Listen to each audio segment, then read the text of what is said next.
आज की वीडियो में हम लोग पढ़ने वाले तुम्हारे क्लास 12 के आरओ बुक का एक बहुत ही इजी पीजी सा पार्ट जिसका नाम है काले मेघा पानी दे। जैसे नाम से यहाँ पे समझ आ रहा है कि यहाँ पे बादल से बारिश मांगा जा रहा है, वैसे मैं भी तुमसे कुछ मांगना चाहता हूँ कि प्लीज यार चैनल को सब्सक्राइब कर देना, क्योंकि हमारा चैनल बहुत ज्यादा अंडररेटेड है। और कमेंट एरिया में अपना अटेंडेंस दे देना कि मेरी पोपलू गैंग अपने आयुष भैया से पढ़ने आ चुकी है। वीडियो को एंड तक जरूर देखना, क्योंकि एंड में कुछ इंपॉर्टेंट क्वेश्चंस भी देने वाला हूं। तो अब आराम से चिकू बैठो एंड चलो शुरू करते हैं आज के हमारे इस 3D एनिमेटेड वीडियो को। और सबसे पहले मैं तुम्हें मिलवाना चाहूंगा इस पार्ट के इंपॉर्टेंट कैरेक्टर से। वो कौन है उनसे तुम खुद मिलो। नमस्ते बच्चों, मैं हूँ धनवीर भारती, तुम्हारे इस पार्ट का लेखक। इस पूरे पार्ट में मैंने अपने गांव में चल रही एक प्रथा के बारे में बताया है, जिसमें जब बहुत ज्यादा गर्मी पड़ती है, लोग एक एक बूंद पानी के लिए तरसते हैं। तब लोगों का ये मानना होता है कि बच्चों की एक टोली पे जब वो पानी डालेंगे तो इंद्र भगवान इससे बहुत ही ज्यादा खुश हो जाएंगे और वर्षा कर देंगे।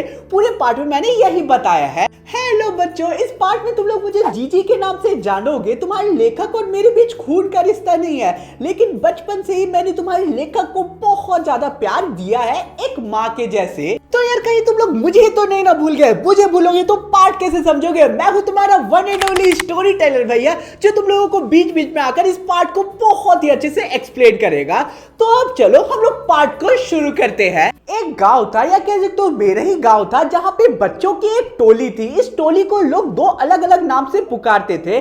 कुछ लोग इन्हें इंद्रसेना के नाम से पुकारती थी, कुछ लोग इन्हें मेंढक मंडली के नाम से पुकारती थी। दोनों ही नाम का जो अर्थ था वो उल्टा था। जो लोग इन बच्चों की अधनंगी हालत, इनके उछल कूद, इनके शोर शराबे और इनकी वजह से गली में हुए कीचड़ को देखकर गुस्सा करते थे, वो इन्हें मजाक से मेंढक मंडली कह के पुकारते थे। और जो लोगों का विश्वास था कि इन बच्चों में पानी डालने से इंद्र भगवान खुश होकर वर्षा कर देंगे, वो लोग इन बच्चों को इंद्रसेना के नाम से पुकारती थी। ये लड़के गलियों से गुजरा करते थे और इनकी उम्र 10 से 18 साल के बीच हुआ करती थी। इनका शरीर का रंग सांवला था और ये लंगोट या कह सकते हो चड्डी पहनकर घूमते रहते थे। ये सारे लड़के एक जगह जमा होकर बोल गंगा मैया की जय की नारे लगाया करते थे। ये सुनकर पता चल जाता था कि बच्चों की टोली आ गई है। फिर लड़कियां और औरतें अपने छतों पर खिड़कियों से झांक झांकर इस अजीब सी टोली को देखा करती थी। ये टोली उछलते कूदते हुए जोर जोर से गाना गाती थी। काली मेघा पानी दे, गगरी फूटी बैल प्यासा पानी दे, गुड़धनी दे, काले मेघा पानी दे। इसका सिंपली से ये मतलब है कि बच्चे ये कह रहे हैं कि हे इंद्र भगवान, हे बादल, बारिश कर दो, क्योंकि हम लोग बहुत ही ज्यादा प्यासे हैं और खाने के लिए तरस रहे हैं। उछलते कूदते हुए, एक दूसरे को धक्का देते हुए, मौज काटते हुए ये जो बच्चों का टोली था वो 2 मंजिला मकान के पास जाके रुकती है और बोलती है, पानी दे मैया, इंद्रसेना आई है। ये सुनते ही घर की जो औरतें होती है वो अपने बहुत ही मुश्किल से बचाया हुआ पानी इन बच्चों के ऊपर छत से डाल दिया करती थी, जिसके बाद गली में कीचड़ हो जाता था। ये बच्चे कीचड़ में लोट-पोट करके बहुत ही ज्यादा मजा करते थे और फिर नारा लगाते थे कि गंगा मैया की जय। इसके बाद बच्चे अगले मोहल्ले या अगले घर चले जाते हैं और चलते चलते वो बोलते हैं, काले मेघ पानी दे। ये सारी चीजें तब हो रही होती है जब बहुत गर्मी पड़ रही होती है और जून जुलाई का महीना होता है, जब लोग पानी के एक एक बूंद के लिए तरसते हैं। कुएं सूख जाते हैं, नालों में भी पानी खत्म हो जाता है। स्थिति इतना खराब होता है कि लोग लू के कारण गिरते हैं रास्ते में। शहरों के कंपेयर में गांव की हालत ज्यादा खराब होती है, क्योंकि यहाँ की मिट्टी पत्थर के जैसा बन जाती है, या कह सकते हो ड्राउट की स्थिति आ जाती है। पालतू जीव और जानवर भी प्यास के कारण मरने लगते हैं और बारिश का कोई भी नामो निशान नहीं होता है। ऐसी स्थिति में लोग अलग अलग उपाय अपनाया करते थे, अलग अलग पूजा पाठ करवाते थे, धार्मिक चीजें करवाते थे, लेकिन जब बात नहीं बनती थी तो लोग इंद्रसेना निकलवाते थे। सभी का ये विश्वास था कि इंद्र देवता जो वर्षा के स्वामी है, उन्हें खुश करने के लिए उन्हें बच्चों पे पानी डालना होगा। और जब बच्चे कीचड़ में लोटपोट हो जाएंगे और इंद्र देवता को पुकारेंगे, तो जो इंद्र देवता है वो इन बच्चों की बात सुनेगी और वर्षा कर देगी, क्योंकि लोगों का ये मानना था कि पानी का अगर वो त्याग करेंगे तभी इंद्र देवता जो है वो प्रसन्न होंगे। और यही आशा में जो लोग हैं वो बच्चों पे पानी डाला करते थे ताकि बारिश हो और सभी लोगों की प्यास मिट जाए। आई होप तुम लोगों को यहाँ तक सब समझ आ गया होगा। बाकी यार हमारे खुद के अनएंडिंग एजुकेशन ऐप में मैंने प्रीमियम नोट्स को लॉन्च कर दिया तुम्हारे हिंदी के, इंग्लिश के और फिजिकल एजुकेशन के।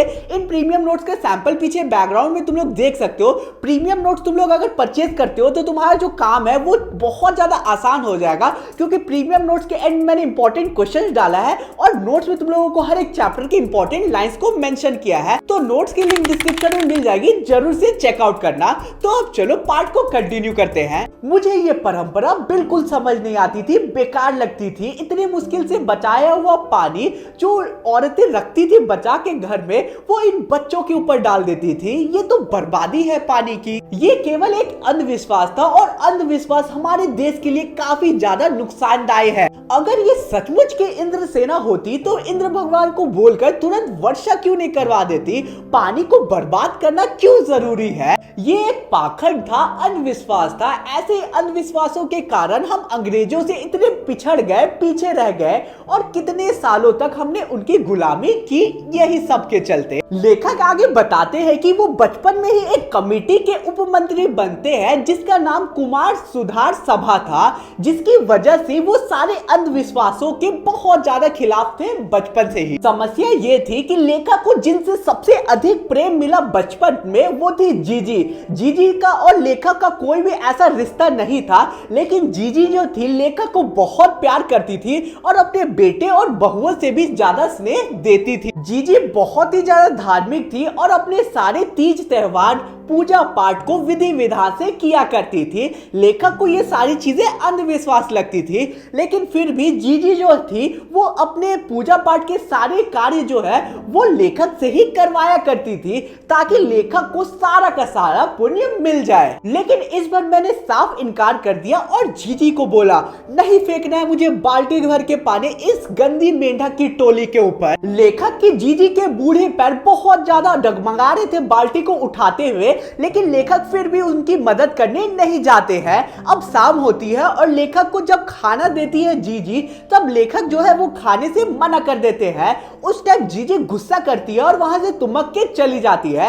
लेकिन कुछ देर बाद जीजी वापस आती है, फिर लेखक के सिर को गोदी में रखती है और लेखक को बोलती है देख भैया रूठ मत, ये सारी चीजें अंधविश्वास नहीं है। अगर हम इंद्र भगवान को पानी नहीं देंगे तो वो हमें बदले में ढेर सारा पानी कैसे देंगे? तुम इसे पानी की बर्बादी समझते हो, लेकिन ये बर्बादी नहीं है, ये तो अर्घ है जो हम लोग इंद्र भगवान को चढ़ाते हैं। हम इन बच्चों को पानी देंगे तभी इंद्र भगवान हमसे खुश होकर ढेर सारा पानी देंगे। जो चीज मनुष्य पाना चाहता है उसे पहले देगा नहीं तो पाएगा कैसे? इसलिए ऋषि मुनियों ने दान को सबसे ऊंचा स्थान दिया है।